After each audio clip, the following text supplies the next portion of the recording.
ती घरातली जर लेडीज छान असेल, त्याची तब्येत ओके असेल, मेंटली ती खूप जास्त पीसफुल, शांत असेल, समाधानी असेल, तर घरात सगळं चारही बाजूने व्यवस्थित राहतं असं मला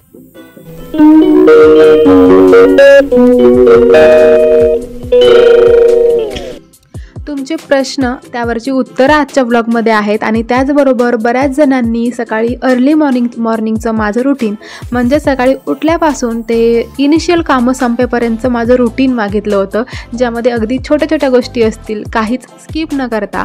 तर आजचा ब्लॉग मात्र तो आहे. थोडासा वेगळा होणार आहे, अनफिल्टर्ड होणार आहे, कारण कुठेही स्किप मारलेलं नाही आहे, कुठेही कट मारलेला नाही आहे. सगळं सगळं सगळं आजच्या ब्लॉगमध्ये आहे. तर आजचा ब्लॉग शेवटपर्यंत पहा, तुम्हाला नक्की आवडेल. तर everyone, welcome back to my channel. आजच्या ब्लॉगमध्ये तुम्हा सर्वांचं खूप मनापासून स्वागत आहे. आणि सकाळी 5:30 वाजता हा ब्लॉग सुरू झाला आहे. उठल्या आधी तर बाहेरच्या हॉलची साफसफाई इन द सेन्स अंथरूण वगैरे काढून टाकले, कारण रात्री रिहू इथे अभ्यासाला बसतो. बाकी सगळी कामं झोपेपर्यंत जे काही होईल, गप्पा वगैरे, त्या सगळ्या बाहेरच्या रूममध्ये होतात. तर अंथरुणं टाकलेली असतात. सकाळी उठलं की आधी मी ते उचलते, त्यानंतर बाहेरची झाड झूड आणि फूस सगळं करायचं असतं. कारण काय असतं की उठल्या बाहेरचं झाडलं की त्यानंतर मग आतली कामं करायला आपण मोकळे होतो. रांगोळी मोडायची, त्यानंतर पुसून पण घ्यायचं. आता काय होतं की बाहेरचं जे रुटीन असतं झाडण्याचं पुसण्याचं, ते एखाद्या वेळी स्किप होतं. बऱ्याच वेळा असं होतं की विशू रात्री झोपत नाही, किंवा मग रात्री काहीतरी त्याचं सुरू असतं की बऱ्याच वेळा रडतोसुद्धा. त्यामुळे असं होतं की सकाळी 1-1.5 तास उठायला उशीर झाला की मग बाहेरचं दरवाजा उघडून सगळं काम करायला थोडंसं ऑकवर्ड वाटतं. आणि फक्त त्याच एका दिवशी मग बाहेरचं नाही होत काही करता. पण रेग्युलरली हे माझं रुटीन आहे आणि सुरुवात माझी इथूनच होते. तर बाहेरचं सगळं आवरून घेते आणि त्यानंतर घरातल्या गोष्टी. तर घरातलंही काम सगळं सेम आहे आपलं रुटीन, की झाडून घ्यायचे आधी, सगळ्यात आधी, आणि त्यानंतर पुसून घ्यायचे. एकतर सकाळी घरी कोणी नसतं. मिस्टर मी उठेपर्यंत अगदी 10-15 मिनिट आधी बाहेर मॉर्निंग वॉकला गेलेले असतात, त्यामुळे घरात कोणीच नसतं. विशू आणि रेहू दोघेही झोपलेले आहेत, त्यामुळे त्यांचंही टेन्शन नाही. तर झाडून आणि पुसून अगदी टेन्शन फ्री याने आपण करू शकतो, कारण दिवसभर विशू झोपत नाही. त्यावेळी फरशी पुसणं म्हणजे विनाकारण घाण करून घेणं आहे. त्यामुळे तेव्हा ते थोडंसं स्किप करते आणि सकाळीच करून घेते. त्यानंतर घरात येऊन आधी तर मी मशीनमध्ये पाणी सोडते आणि जे अंथरूण पांघरून बाहेर ठेवली होती ती सगळी व्यवस्थित मशीनवरती ठेवते, कारण जेव्हा बेडरूमचा दरवाजा उघडेल त्यावेळी ते तिकडे शिफ्ट होतील बेडमध्ये ठेवायला. पण आता सध्या विशू आणि रिहू दोघंही झोपलेली आहेत आणि बेडरूमचा दरवाजा मी बाहेरून पॅक करते, म्हणजे त्यांना माझा आवाज जाणार नाही. नाहीतर मग ते दोघंही उठले तर मग माझं काम कुठलंच होत नाही. आत्ता व्हिडिओला व्हॉइस ओव्हर देताना विशू आहे माझ्यासोबत. आणि मागच्या एका ब्लॉगमध्ये कोणीतरी कमेंट केलेली की तुम्ही म्हणताय तुमचं बाळ झोपलं आहे आणि तुमच्या बाजूला त्याचा आवाज येतो आहे. तर त्याचं हे एक्सप्लेनेशन होतं की व्हिडिओ कधीचा असतो आणि व्हॉइस ओव्हर एडिटिंगच्या टाईमला देते, सो त्या टाईमला तो माझ्याजवळच असतो. देन घरातलं आवरते आणि त्यानंतर आपलं रुटीन सुरूच राहील. पण त्याचबरोबर अजून एका कमेंटचं मी उत्तर देते की लास्ट व्लॉगमध्ये म्हणजेच कालच्याच व्लॉगमध्ये तुम्ही जाऊन पाहू शकता की मी असं बोलले होते की घरातली कामं ज्या स्त्रिया करतात आणि बाहेरची कामं ज्या स्त्रिया करतात त्यांच्यामध्ये एक फरक असतो की बाहेर जाऊन कामं करताना तुम्हाला एक फिक्स टाईम मिळतो, त्यामुळे थोडंसं ते मॅनेजेबल होतं, अरेंज करता येतं. परेशानी भयानक होते, दुप्पट होते ॲक्च्युली, पण थोडंसं मॅनेजेबल होतं की बाबा हा माझा टाईम आहे आणि ह्या टाईमला मला घराबाहेर पडावंच लागेल. तर तो पॉईंट कदाचित मी व्यवस्थित सांगू नाही शकले, त्यामुळे त्या ताईंनी मला कमेंट केली की बाहेर जाणाऱ्या स्त्रिया ह्या घरातला आवरून जातात आणि घरी आल्यानंतरसुद्धा त्यांना तेच सगळं करावं लागतं, सगळं आवरावं लागतं. तर अगदी करेक्ट आहे, अगदी 100% मी अग्री आहे ह्या गोष्टीला. कारण मलाही माहिती आहे की म्हणजे माझ्या फ्रेंड्स भरपूर आहेत ज्या फॅमिलीमध्ये सुद्धा त्यांना सगळं करून जावं लागतं आणि आल्यावर सुद्धा करावं लागतं. तर मला हे माहिती आहे, फक्त पॉईंट हा एवढा होता की घरी बसून ज्या काम करतात किंवा घरातून काहीतरी करतात तर त्यांच्यावरती ना थोडंसं बर्डन हे असतं की 24 तास तुम्हाला अवेलेबल घरातल्या माणसांसाठी राहावंच लागतं आणि त्याचबरोबर स्वतःचं कामही करावं लागतं. आणि अशात सुद्धा माहिती आहे की तुम्ही काय करताय याची पुरेपूर जाणीवसुद्धा घरच्यांना नसते, तरीही ते म्हणतात की तुम्हाला काही काम नाही आहे. ही ॲक्च्युली कंडिशन असते घरून काम करणाऱ्या लेडीजची, की त्या करतात, त्या 100% त्यांच्या कामामध्ये पण देतात, घरात पण देतात, तरीसुद्धा घरातले म्हणतात की तुझं काय असतं, तू काय करतेस. नाही का, एक पेटंट डायलॉग आहे की तू तर घरीच असतेस, घरात काय काम असतं तुला.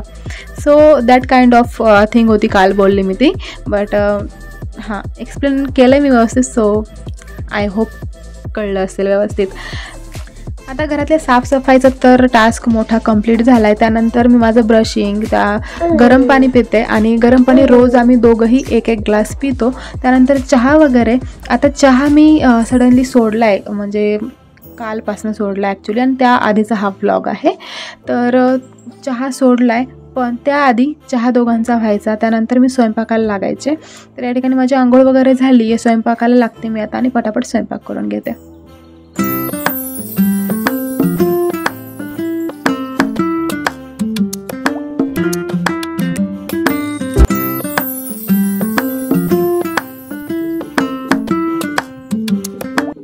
माझं हे सगळं होतच आहे तोपर्यंत मिस्टर पण आलेत बाहेरून.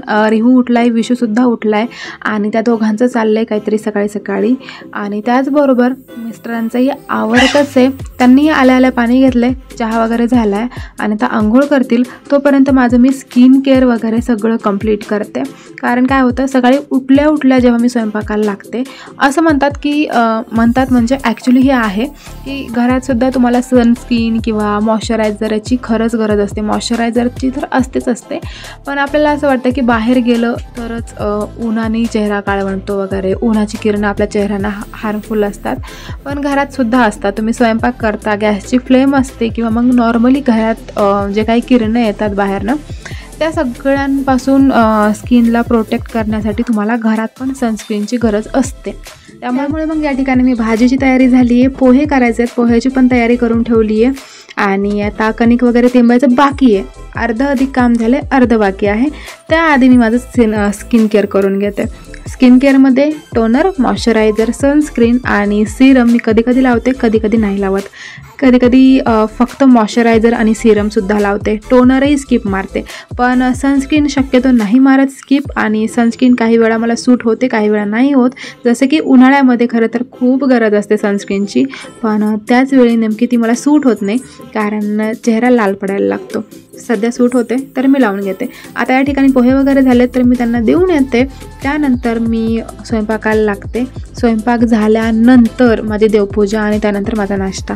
आता बरेच जणांचा म्हणजे घरी ज्या असतात लेडीज हाऊसवाईफ्स, त्यांचं असंच असतं की घरातलं पूर्ण आवरलं की त्यानंतर त्या खातात. मी शक्यतो तसं करत नाही. फक्त देवपूजा झाली, स्वयंपाक झाला की देवपूजा करते आणि देवपूजा झाली की मग जेवण होतं. तर बऱ्याच वेळा काय होतं बघा की मी पाहिले असं बऱ्याच जणांना माझ्या घरीसुद्धा की सगळं काम झाल्याशिवाय जेवायचं नाही, काहीच नाही. मग त्यामुळे ह्या सवयीमुळे ना त्यांचे हेल्थ इश्यूज सुरू होतात, काहीतरी कुरकुरी तब्येतीच्या सुरूच राहतात. आणि मला असं वाटतं की आपण जर व्यवस्थित असू, म्हणजे आपल्याला घरात काम करायची, घरातली जर लेडीज छान असेल, त्याची तब्येत ओके असेल, मेंटली ती खूप जास्त पीसफुल, शांत असेल, समाधानी असेल, तर घरात सगळं चारही बाजूने व्यवस्थित राहतं असं मला वाटतं. आणि ते खरं आहे अगदी 100%. आणि एकदा ट्राय करू शकता तुम्ही. स्वतःला छान आरोग्यदायी ठेवा, तुमच्या घरातले सुद्धा सगळे छान आरोग्यदायी राहतात. आणि हेल्दी जर असाल तुम्ही तर सुख आणि समाधान तर येणारच. आता या ठिकाणी मी विशूसाठी करते मसाला पोळी. माझ्या पोळ्या झाल्या आहेत बऱ्याचपैकी आणि शेवटच्या 1-2 पोळ्या बाकी आहेत. तर त्या पोळ्या मी अशा करते, म्हणजे रिहू शाळेत पण नेईल आणि घरी पण खाईल, त्याला आवडतं, तर मी करते. तुम्ही पण असं वेगवेगळं काय ट्राय करत असाल तर नक्की सांगा. आता पुढच्या काही व्लॉग्समध्ये, म्हणजे निदान रुटीन व्लॉग जेव्हा मी शूट करेल त्यावेळी वेगवेगळ्या रेसिपीज मी दाखवेल असं म्हणते, कारण रिहूसाठी काही नाही तर काही द्यावंच लागतं डब्यात, तर मग असं दाखवत जाईल मी. ओके, देन चलो आता व्हिडिओ तर सुरू राहणार आहे. शेवटपर्यंत रुटीन माझं तुम्ही नक्की पहा. आणि ज्यांनी रिक्वेस्ट केली होती की सकाळचं अर्ली मॉर्निंग रुटीन सांग, तर त्या सगळ्यांची रिक्वेस्ट ॲक्सेप्ट करून मी हे सगळं दाखवते. कारण रुटीन म्हटलं ना तेच दाखवण्यात येतं आणि मग त्यामध्ये काही इंटरेस्ट राहत नाही. पण कधीतरी रुटीन ब्लॉग शेअर करणं सुद्धा गरजेचं आहे. तर या ठिकाणी कपडे पण झालेत माझे. जोपर्यंत स्वयंपाक होतोय तोपर्यंत सगळ्यांच्या आंघोळी आवरल्यात. आणि बऱ्याचदा असं होतं की विशू आणि रिहू ह्या दोघांच्याही आंघोळी एकदम आवरतात. तर आज तो दिवस होता, त्यामुळे कपडे पण झालेत माझे. आता या ठिकाणी मी कपडे वर नेऊन टाकते. त्याचबरोबर आजचा व्लॉग माझा संपवते, कारण कामं ऑलमोस्ट झालेली आहेत, फक्त लादी बाकी आहे. त्यानंतर तर मग सकाळची सगळी कामं झाली आहेत. त्यामुळे सकाळी 5:30 ते 10:30पर्यंत माझं रुटीन इतकंच बिझी, टाईट आणि असं असतं की 10:30 कधी वाजलेत कळतही नाही. Thank you so much for watching this video. तर तुम्हाला जर व्हिडिओ आवडला असेल तर लाईक, शेअर, सबस्क्राईब करा आणि उद्या परत ह्याच टाईमला मी तुमच्यासाठी नवीन व्हिडिओ घेऊन हजर असेल. तोपर्यंत स्वतःची काळजी घ्या. Bye bye.